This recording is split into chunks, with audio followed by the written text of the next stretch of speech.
international law binding upon all the states.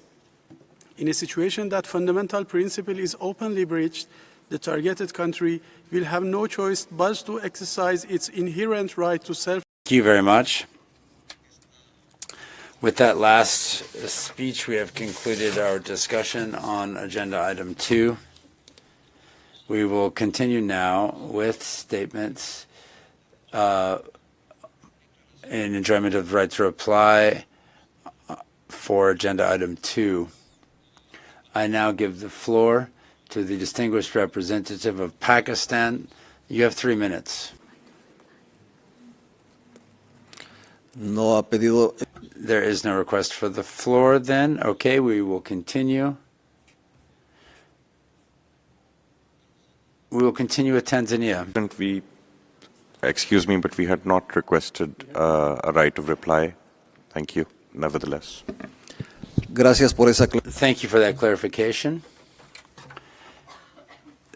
There was a mistake in the recording system then. Thank you for your clarification. For a right to reply, I give the floor at this time to the distinguished representative of Tanzania. Thank you, Mr. Vice President. The United Republic of Tanzania wishes to exercise its right of reply in response to the statements delivered by the representatives of Belgium, Norway, the United Kingdom, European Union, Sweden, Switzerland, Human Rights Watch, and Amnesty International concerning the events related to the recent general elections in the United Republic of Tanzania.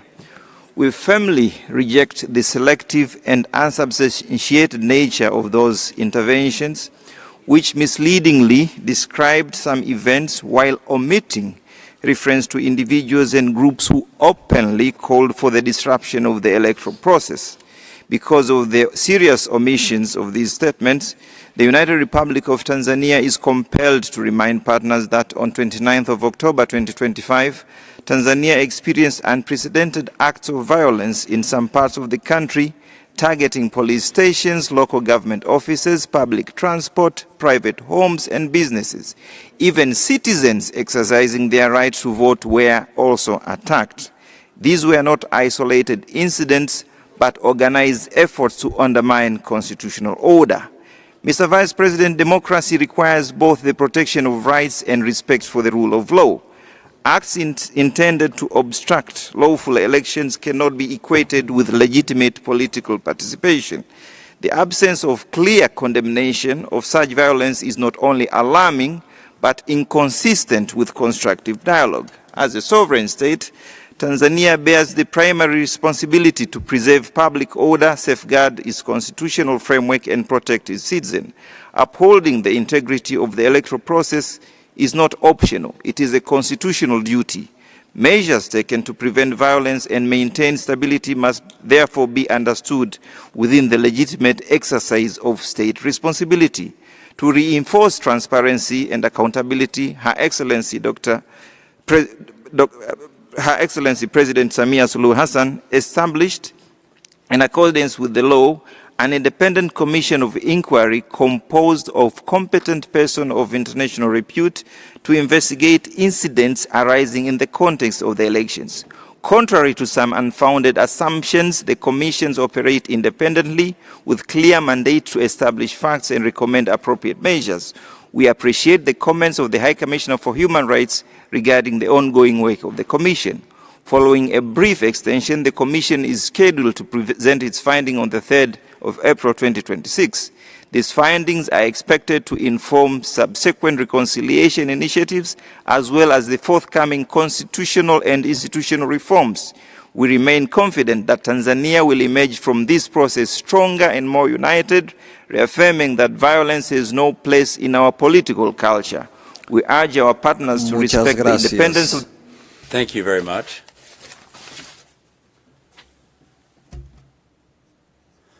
Thank you. I now give the floor to the distinguished representative of Tanzania. Perdón, de Irán. Pardon me, the Islamic Republic of Iran. Thank you, Mr. Vice President. My delegation is exercising this right of reply to respond to some concerns and allegations and also to register our strong criticism on others. The Islamic Republic of Iran condemns in the strongest terms not only the grave violation of international law arising from the recent aggressions by the US and Israeli regimes, but also the troubling silence and inaction of certain states in the face of these unlawful attacks cause serious violation of human rights. The prohibition of the use of force under Article 2 of the UN Charter is not a selective obligation. It is a preemptory norm of international law binding upon all the states. In a situation that fundamental principle is openly breached, the targeted country will have no choice but to exercise its inherent right to self-defense under Article 51 of the Charter. The deafening silence in the face of war crimes and acts of aggression, along with the widespread violation of human rights through massacre of innocent civilians and attack to hospitals, is appalling. During the previous years, hundreds of civilian people have been martyred. Only in one attack in Minab, 182 innocent girls are massacred by the US and Israel. How can self-proclaimers of human rights witness the massacre of nearly 200 little angels while they were studying, yet turned a blind eye to it and failed to condemn it? Selective condemnation, double standards, and political expediency undermine the universality of human rights. This Council and the broader international community must reaffirm that international law applies equally to all. Accountability must not be contingent upon political considerations. And finally, Mr. Vice President, a message addressed to our friendly and neighboring countries. We have never attacked and will never attack in the territory of our friendly and brotherly Islamic countries. Iran is aware of your position, but this war was imposed on Iran and was not a decision made by Iran. Iran cannot be subjected to attacks and be expected to remain silent and not respond to those attacks. What we are doing is solely the exercise of our legitimate right to self-defense by targeting bases and personnel that are directly involved in the aggression against us. Iran's armed forces have been instructed to exercise sufficient caution in selecting targets in countries of the region, and that no attack can be carried out without thorough assessment. We did not create the current situation, and full responsibility for the present circumstances rests with the US and Israeli regime, who have dragged the region to this unjustified and unnecessary war. Thank you, Mr. Vice President. Muchas gracias. Thank you very much. I now give the floor to the distinguished delegation of Turkey. Mr. Vice President, we deem it necessary to bring to the attention of the delegates once again the provocative and unfounded allegations regarding the Cyprus issue, which we totally reject. We would like to reiterate once again that the only occupation in Cyprus is the occupation of the government of the once partnership Republic of Cyprus by Greek Cypriot side through force of arms. The years between 1963 and 1974 were the darkest days in the history of the Turkish Cypriot people. When the Greek Cypriot side hijacked the now defunct Republic of Cyprus back in 1963 by force of arms, the Turkish Cypriot people were subjected to atrocities and massacres perpetrated by the Greek Cypriot militia between 1963 and 74. In 1974, when Greece and its collaborator, Greek Cypriots, made a final attempt in the wake of a coup d'etat for the total extermination of the Turkish Cypriot people in the island and to annex the island to Greece through enosis, Turkey's timely intervention in the island, in accordance with her rights and obligations under the 1960 Treaty of Guarantee, saved the lives of Turkish Cypriots. The Turkish peace operation also saved the lives of the Greek Cypriots in 1974.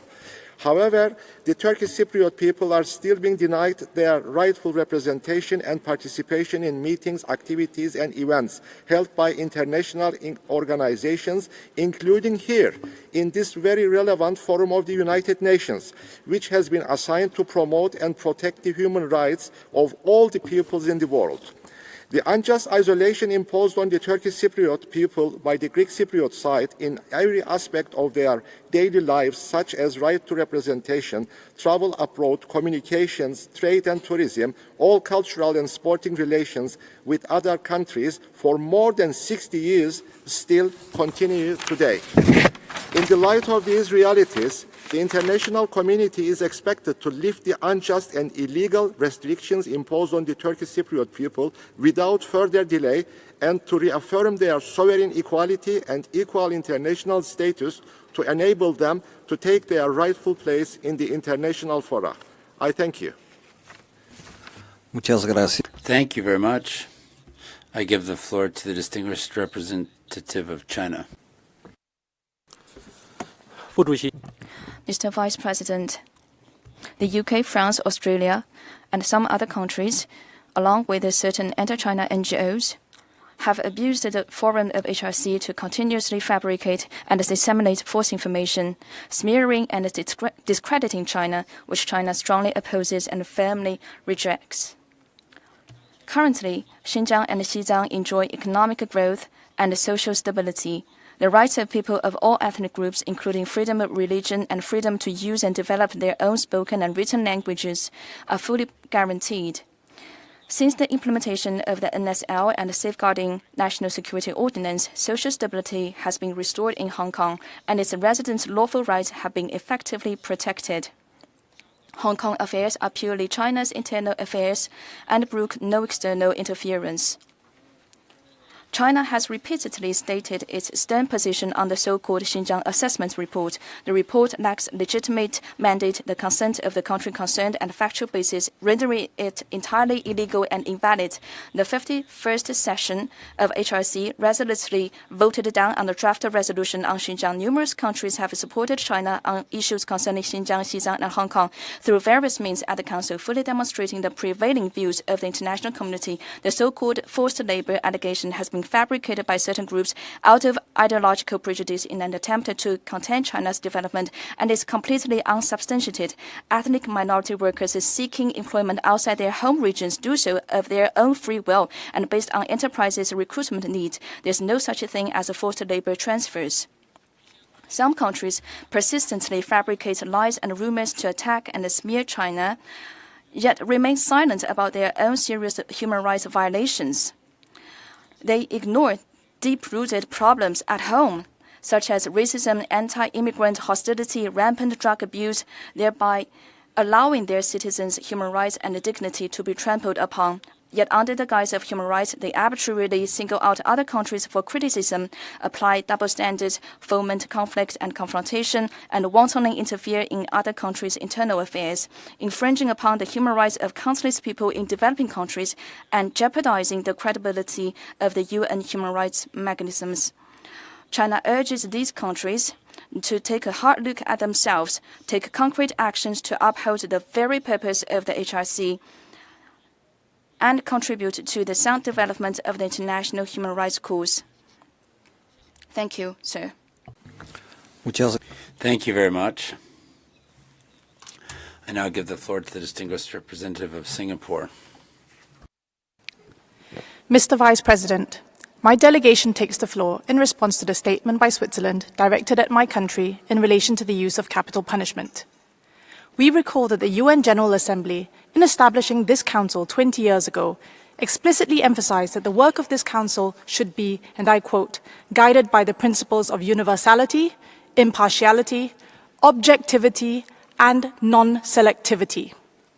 With this in mind, it is regrettable that Switzerland has chosen to selectively criticize Singapore and has continually sought to impose their own views and values on others.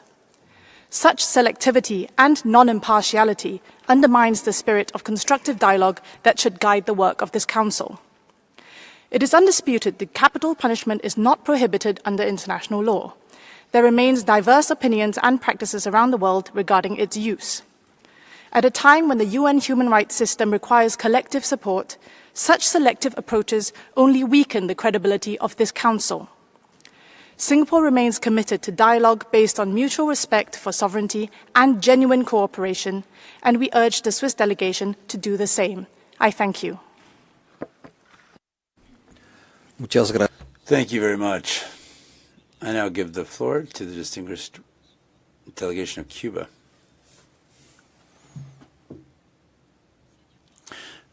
President, we do not recognize any delegation to lecture another country on human rights. We have seen Lithuanian violations of human rights documented, including discrimination against women. They recently expressed their deep concern over the ongoing gender violence in Lithuania. This continues to be highly underreported and normalized. We are also concerned over the meaningful restrictions to the access to sexual and reproductive health in that country.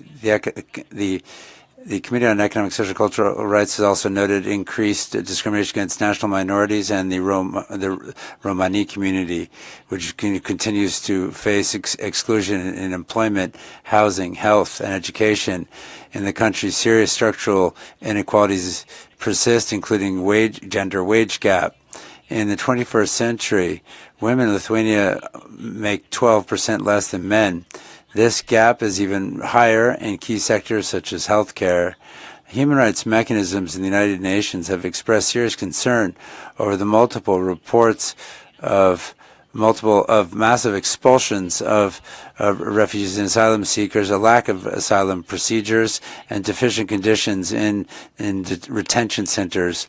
These practices have left many, including children and other vulnerable groups, without an access to food, water, housing, and legal assistance.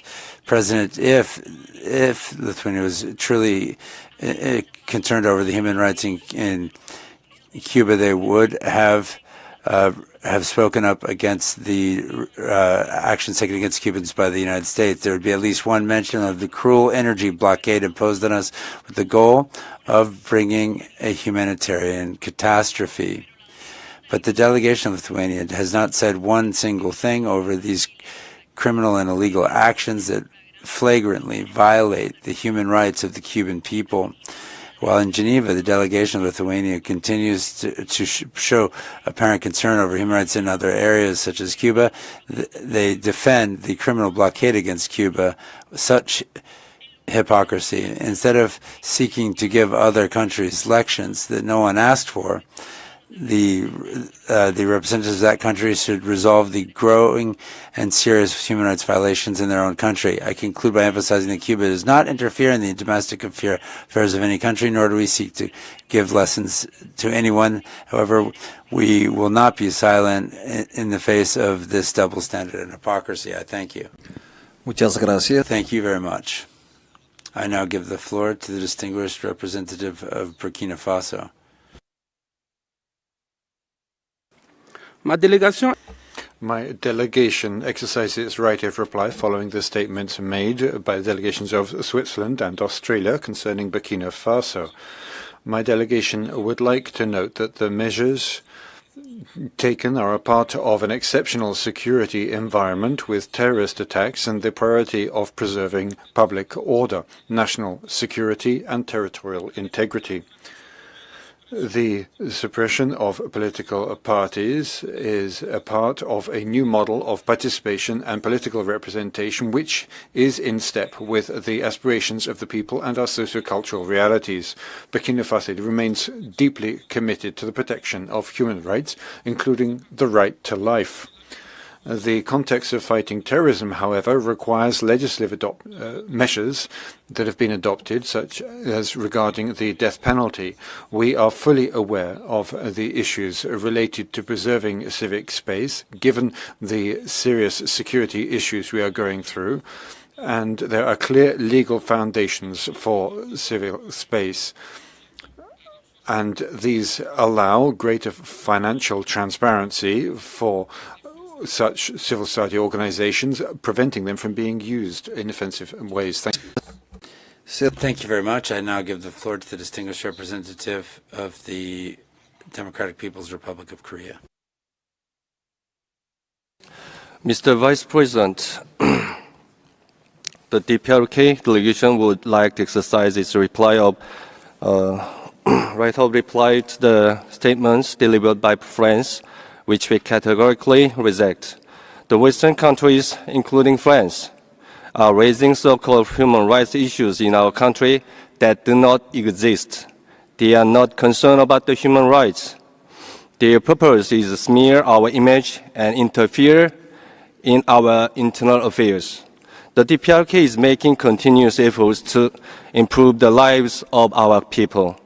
They are already enjoying real and tangible benefits from these efforts. We know very well what we need to do. France should focus on addressing its own grave human rights violations, including police brutality against the peaceful protesters and racial discrimination, rather than presumptuously pointing fingers at others. I thank you.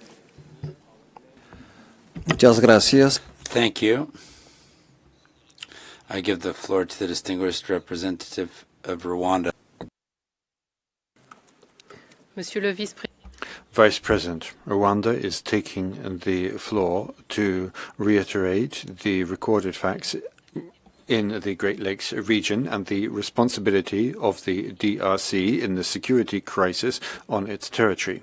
In the east of the DRC, the security crisis has been continuing for more than 3 decades, and still today more than 160 armed groups continue to be active there, principally in the eastern provinces. Such a crisis indicates internal and structural issues. AFC M23 is a Congolese movement made up of Congolese citizens born from political and security claims from within the country. It meets a political and institutional need, and it falls under the remit of the Congolese authorities. Instability, however, is not limited by the borders with Rwanda. Violence and security tensions impact a number of neighboring countries, including close to the capital of Kinshasa, illustrating the structural and security challenges for the governance. The persistent presence of the FDLR is a clear factor that has been documented as undermining regional stability. The FDLR is mainly made up of former members of the Rwanda Armed Forces and the Interahamwe militia, responsible for the genocide against the Tutsis of 1994, just a few decades ago. They have faced a Security Council arms embargo and sanctions. However, they are supported by the DRC government and have been included in the Congolese armed forces in violation of the pertinent resolutions of the Security Council. Neutralizing the FDLR is the primary responsibility of the DRC, and they have recognized that responsibility in the process of African Union mediation and in the Washington Accords. The stability of the Great Lakes region requires an honest analysis of the deep causes of the conflict and the full exercise of national responsibilities. I thank you. Muchas gracias. Thank you very much. I now give the floor to the distinguished representative of Azerbaijan. Thank you. Mr. Vice President, my delegation wishes to exercise its right of reply in response to the statement made by the delegation of Armenia. Azerbaijan has taken decisive steps to investigate and prosecute atrocity crimes. Last month, the national courts rendered judgments in a number of criminal cases stemming from the past conflict, whereby Azerbaijan exercised not only its right, but also its duty under international law to investigate and prosecute war crimes and crimes against humanity. Azerbaijan's legitimate right and obligation under international law to prosecute and hold accountable individuals responsible for international crimes committed on its territory were also affirmed by the opinion of the Working Group on Arbitrary Detention issued in February last year. The judgments are fair and proportionate to the gravity of crimes committed. Armenia in this regard should acknowledge and respect judgments rendered to those individuals. Thank you. Muchas gracias. Thank you. I now give the floor to the distinguished representative of Thailand. Thank you, Mr. Vice President. It is with deep regret that Thailand has to take the floor to respond to the remarks made by Cambodia. Cambodia has continued to use disinformation and accusations to portray Thailand as an aggressor through unsubstantiated claims to amplify nationalist sentiment, resentment, and antagonism. The allegation of occupation and military operations is gravely unfounded. Under the ceasefire reached in December last year, both sides agreed to maintain existing troop deployments in their position at the time of the ceasefire, pending further dialogue under established bilateral mechanisms. Thailand places the safety and well-being of civilians above all considerations.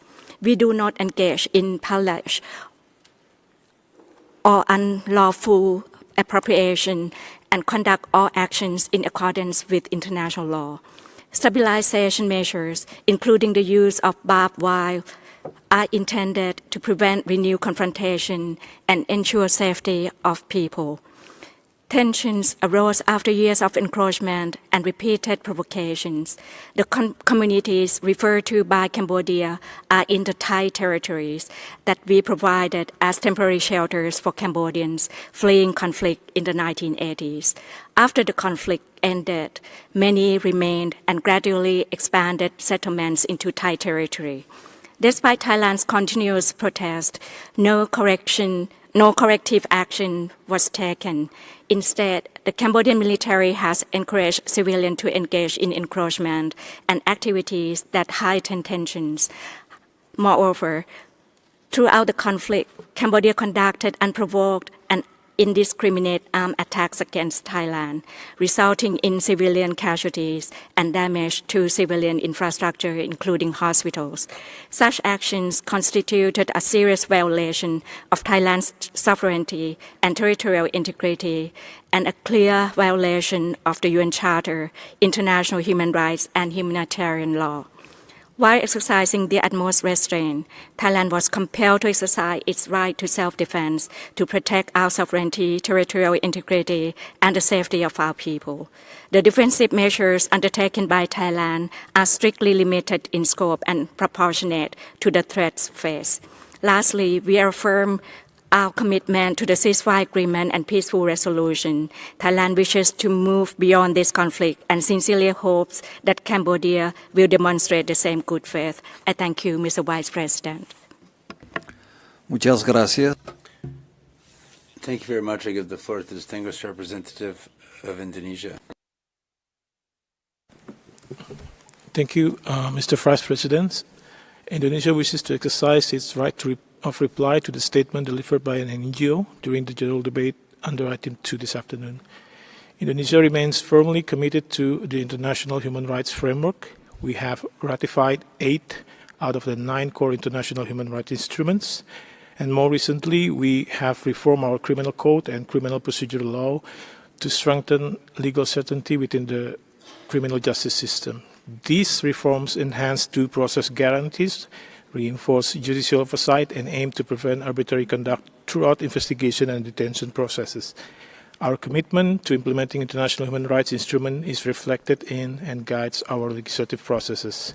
In this spirit, we would like to offer several clarifications as part of a constructive and open dialogue. First, our human rights commitments guide our deliberations on all legislations, including laws related to the role of the military. These discussions involve consultation throughout the process to ensure accountability and also inclusivity between relevant stakeholders. The proposal of legislation itself serves to strengthen oversight and accountability mechanisms by defining clear criteria, limits, and thresholds for participations by the military. Second, Indonesia values the role of a human rights defender and civil society as essential components of our vibrant democracy. The freedoms of expression, opinion, and peaceful assembly are guaranteed by our constitutions. However, as with all rights, their exercise is subject to limitation as provided for under our constitutions and national law. In this regard, the determinations of whether a particular act constitutes a criminal offense rest within the competence of an independent judicial system. Any assumptions regarding the outcome of judicial proceedings prior to a final court decisions will be premature and unfounded. So to conclude, Mr. Vice President, Indonesia remains committed to the promotions and protection of human rights. I thank you. Muchas gracias. Thank you very much. I now give the floor to the distinguished delegation of Tunisia. Thank you, Vice President. We wish to express our right of reply to an intervention by Amnesty International and the falsifications it provided. We wish to provide, therefore, the following clarifications. We are keen to preserve human rights and freedoms as per our constitution and law and international commitments. Tunisia has undertaken reforms in 2021 to consolidate democracy and the rule of law in line with the aspiration of our people, which aims accountability, reform, and combating corruption. Tunisia is keen to reform the judiciary so that it conduct its mandate in achieving justice and protecting rights of people while achieving equality and non-politicization and neutrality. The 10 years before 2021 saw the judiciary being compromised by certain parties affecting the interest of the country and the people, where a party of the judiciary was unable to achieve justice. Therefore, reform of judiciary was a priority for our state.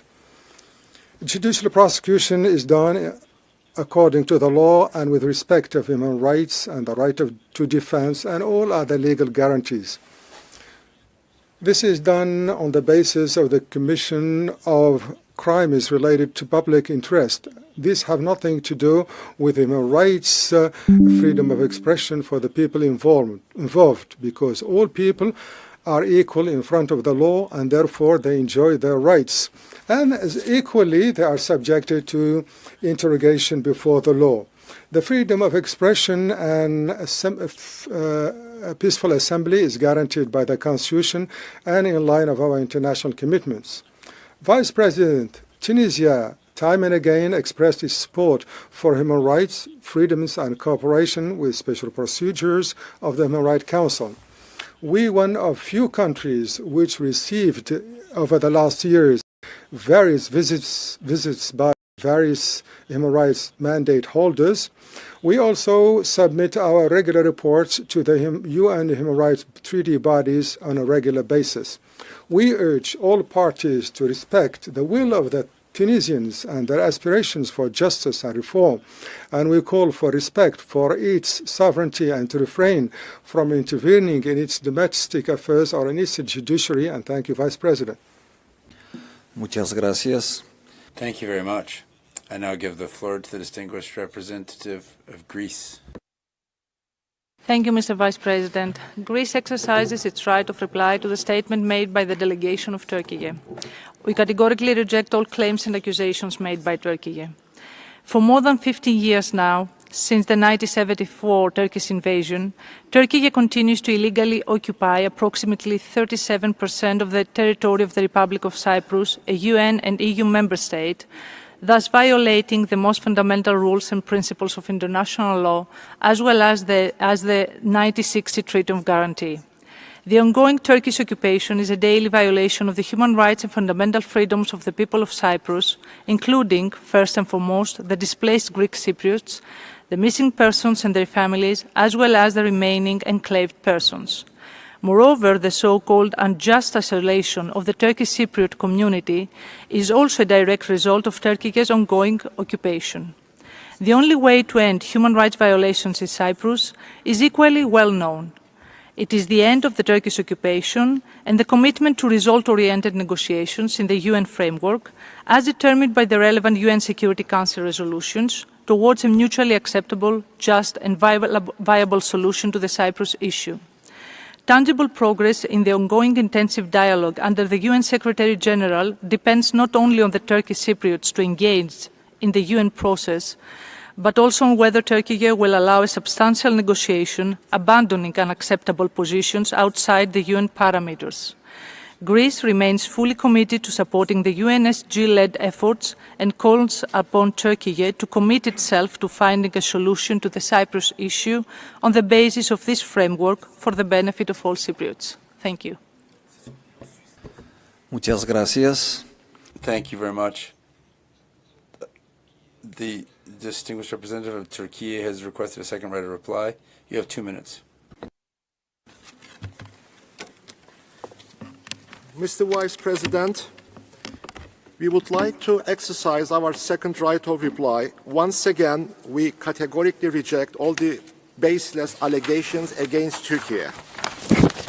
The legality of the Turkish intervention of 1974 has been underlined by the Parliamentary Assembly of the Council of Europe in its resolution 573, which was adopted in 1974.